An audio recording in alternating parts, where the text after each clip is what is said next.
And now, it's time for another Dice Tower review with Tom Vasel. Hey folks, today we're taking a look at Hyperborea, which is quite a large box, a big style game, and it looks incredibly exciting. See these guys? They're coming to get you! Now, let me show you these guys one more time. Hee color cubes. How did we transform these guys? Because that's pretty much all they are. However, this game is what I call a bag building game or a pool building game where you're going to be putting things into a bag and pulling them out and adding more as the game goes by. There's also combat and excitement. Well, maybe. Let's look.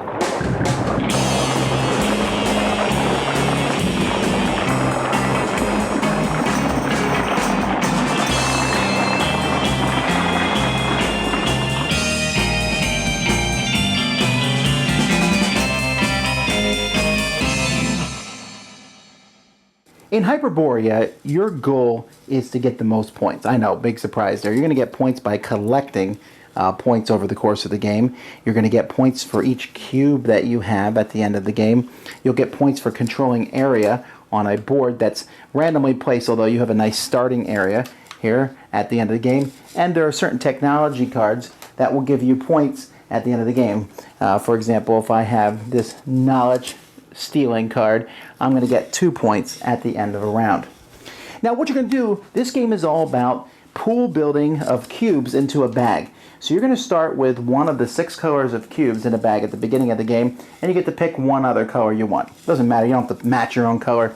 And you're going to be drawing 3 of those cubes that you're going to be working with. So let's say I draw red, green, and purple here.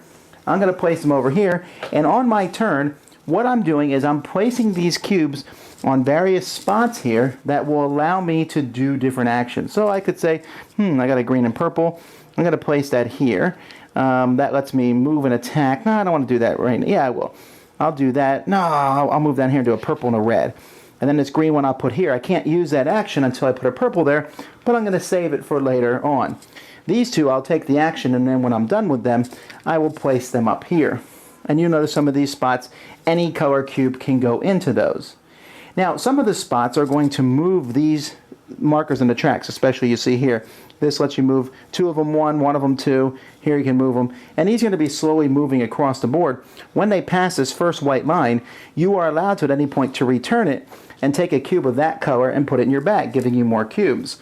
If you wait till it gets all the way over to here, you can return it and take 2 cubes of that color and throw them in your bag, making it much more likely that that color is going to come out as you place them and do them. You also have, like I said, on the board here, you're going to be moving around on the board and going to different spots. Now some of these spots are going to start with, they're like runes. And when you have a guy in a rune area, you can, as a free action, move him into that spot and take one of the tokens that's there and do whatever that token says. This lets me draw 2 more cubes from the bag. You can also move them into a city. The city lets me move 1 and lets me move one of my tracks 2 spaces. So there's all sorts of actions, but once you move one of these guys into a spot, they stay there. When you get to new spots on the board, you're going to turn them over and reveal them. Some of them, like this one here, is a city where you just go in and get a victory point. This one here is a rune that will have different tokens placed on it. Maybe, it gives you a free orange cube. But whenever you turn over these new spots, there's a ghost token in those cities, so you're going to have to use an attack function to take those out. When you attack in this game, you basically take somebody out as long as you have more strength than they, but you can build little fortresses that will last temporarily to make it more difficult for someone to take you down. You can also buy technology cards. There are 4 levels of technology. That's not how strong the level is. It's mostly just the colors that they work with, like these work with green and red. And when you get a technology card, a couple things happen. Whenever you take a technology card, some of them are worth victory points, well, most of them are. You'll always get a gray cube, which gets thrown in your bag, and gray cubes are kind of worthless, although there are some technology cards that utilize gray cubes.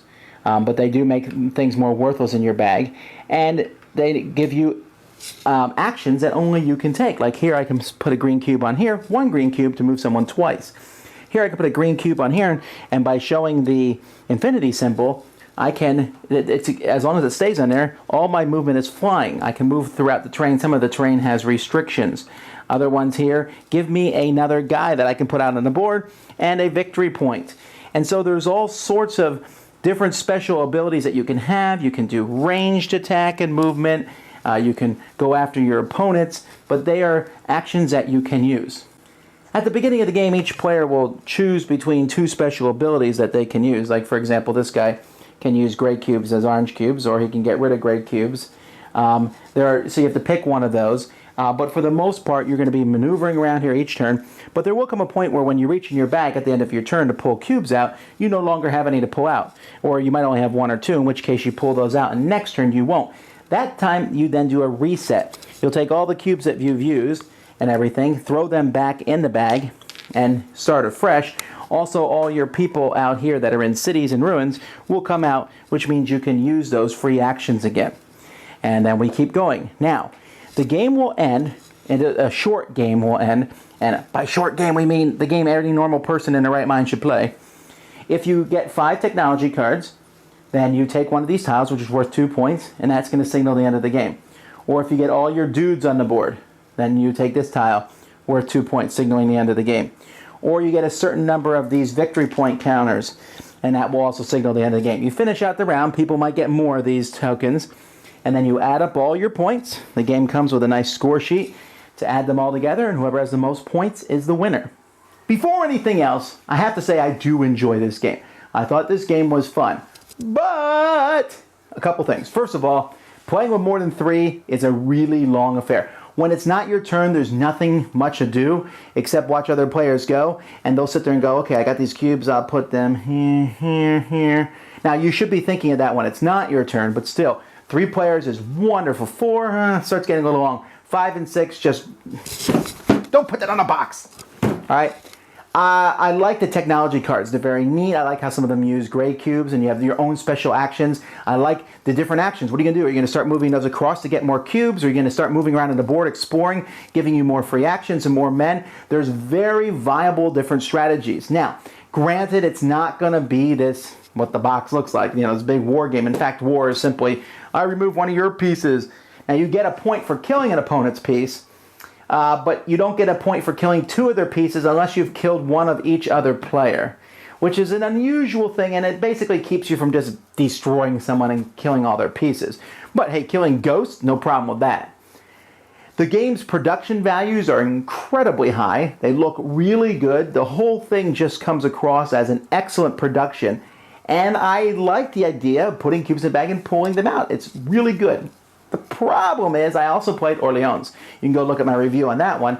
And that game does the same thing as this one, but in a much more streamlined and easier way. This one has a cooler looking theme and really nice pieces, but the gameplay is just a little bit lacking here. But it's still a solid game. I just think a lot of people are going to be turned off by looking at the cover going, oh, that looks exciting, and then not finding that same exciting style of game in the box. That's not to say this isn't a very solid game, and this style of pulling things from a bag, I think we're going to see more of these games coming in the future, and it's a cool idea. And I still haven't figured out what's the best way to do it. And which of these cards should you take? You're also allowed to clear a row of these cards, which gets a little fiddly sometimes because every turn someone's like, I'm going to take one of those cards, let's clear one, and you're constantly shuffling these cards around. But here, just looking at all the special abilities, and these cards will have abilities that aren't in your main one, things that you can do. And when you can do something that no one else does, that's something that pleases me. So, great artwork, great production, a good solid game. My only negative thing about the game would simply be that it's just not as good as Orleans, and since they're so similar, for me, one cancels out the other. But maybe you'll like this theme better, or in this one, there is some bit of tactical movement around on the board, while in Orleans it's about transporting goods. So, a solid game, but I'm feared that some people will be surprised at what's actually in the box, and it's also a little too long with more than 4 players. Dice Tower Judgment, approved. Thanks so much for watching the Dice Tower videos. Find more great videos and reviews, as well as our top-rated audio podcast at Dicetower.com. You can also find other great shows at Dicetowernetwork.com. I'm Eric Summerer, and you've been watching The Dice Tower.